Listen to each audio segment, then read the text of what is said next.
Yesterday was the most memorable Reds opening day in franchise history, but not for the right reasons. The Reds split the season opening 4-game road series against the defending World Series champions, the Atlanta Braves, and came back to Great American Ballpark for Reds opening day with Tyler Mahle on the mound, who pitched fantastic in Game 1 against the Braves. There was a lot to feel good about. Great American Ballpark was sold out yesterday. The Findlay Market opening day parade, it filled the streets with shoulder-to-shoulder fans draped in Reds gear. Joe Burrow, T. Higgins, Jamar Chase, Zach Taylor from the Cincinnati Bengals were all on the scene for pregame festivities, including the first pitch from Joe Burrow, of course, to Coach Taylor. There was so much to feel good about, so much good to talk about, but the problem was that nobody was talking about any of those things. Nobody was talking about any of those great features above. The ugly cloud that has cast an ugly shadow over the Reds organization released a flooding rain that drowned out the game, drowned out the Findlay Market parade. It even drowned out Joe Burrow and the Bengals' appearance, which is all anybody could talk about in the days building up to Reds opening day at Great American Ballpark.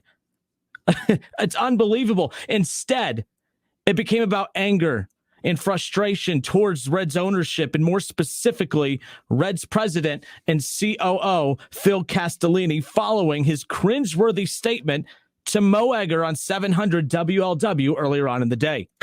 Well, where are you going to go? Let's start there. I mean, sell the team to who? I mean, that's the other thing. I mean, you want to have this debate. You know, if you want to look at what would you do with this team to have it be more profitable, make more money, compete more in the current economic system that this game exists, it would be to pick it up and move it somewhere else. Yeah. And so be careful what you ask for. You know, I think we're doing the best we can do with the resources that we have. Be careful what you ask for? Really? A threat?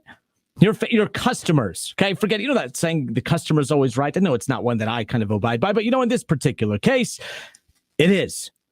And just when you think that it cannot get any worse, Phil Castellini, actually, he doubled down, folks. He doubled down later on yesterday evening before the game. He doubled down on his stance later that afternoon during a TV interview with Brandon Saho from WLW TV Channel 5. Take a listen. Keep in mind, this is after those comments. You would think that there's an opportunity for him to kind of walk back those comments, and I give Brandon Saho with WLW Channel 5 a lot of credit for at least trying to set him up to say, hey, a lot of backlash coming your way. I would like to give you a platform to be able to kind of, maybe clarify some of your statements. Oh, no. Phil Castellini, he doubled down. Well, the answer is, are you going to abandon being a Reds fan? Are you going to abandon following this team? We haven't abandoned it. We haven't abandoned investing in the team and in the community. So the point is, how about everybody just settle down and celebrate and cheer for the team? You can hate on us all you want. We're not going anywhere. We haven't abandoned our commitment to winning and investing in this franchise and in this community. So the point is, stay tuned and be a fan. Celebrate these guys and look what they did in Atlanta and come out here and celebrate that today. Unbelievable. Just settle down. Just celebrate the team. The arrogance and comedic tone. Tone-deaf comments from Castellini fall on a fan base, folks, that has already once, twice, maybe even 3 times settled down and celebrated below par results. This is a fan base that has experienced the Big Red Machine. They've experienced Joe Morgan. They've experienced Johnny Bench, Pete Rose, Barry Larkin, all while experiencing playoff memories, all while experiencing World Series titles. Stop telling your fans to settle down, relax, and celebrate mediocrity whenever we're the ones that hold this franchise to a much higher standard than the own damn team ownership. My father, grandfather, the older generations of our listeners got to experience the peak of greatness when it comes to this organization and franchise. I, along with many other millennials and younger fans, well, I guess there was that cool triple bobblehead promotion that we got to experience that one time. Oh, remember that? I'm sure there was some kind of beer promotion that we got to experience, right? Oh, don't forget that one time. Remember Amir Garrett and Yasiel Puig? They fought the entire Pirates dugout. Yeah, that's our memories. But yeah, we'll sit back and we'll relax and we'll celebrate. We'll calm down. Enough is enough. Stop with the threats. Stop with the pleading for patience, and stop with the lame apologies. Stop with it all. I mean, it really does get old. You can't tell us to just relax and enjoy it. You want to know, enough is enough. Stop with the lame apologies. You want to make it up to us, Reds fans? Spend money. Bring in great talent. Show that you have the same desire and urgency to win as the fans do. I can't believe that that's something that fans have to plead ownership with. Hey, please do something to win. Please do something to win. That is insane to me. This is exactly why that lockout happened. The ugliness, everything that came out of that. I kept telling people, stop. These people don't care about you. Why do you care about them?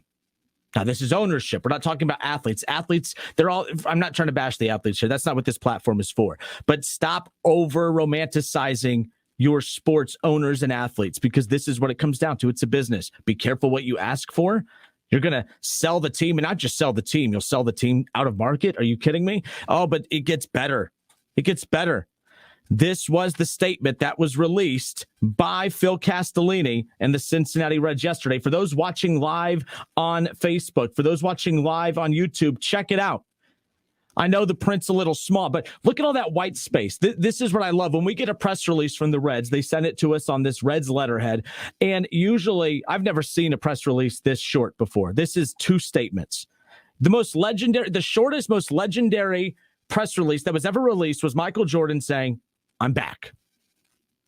This might be the second most legendary press release, and it's not even for the same reasons. I think this is actually the problem. Phil Castellini's not saying he's back. He's basically just saying, I'm not going anywhere, as you just heard. But this is a statement from Phil Castellini. He says, "I apologize to Reds fans, and I regret the comments that I made earlier today. We love this city, we love this team, and we love our fans. I understand." I'm sorry, I got to keep from laughing here. He actually says this.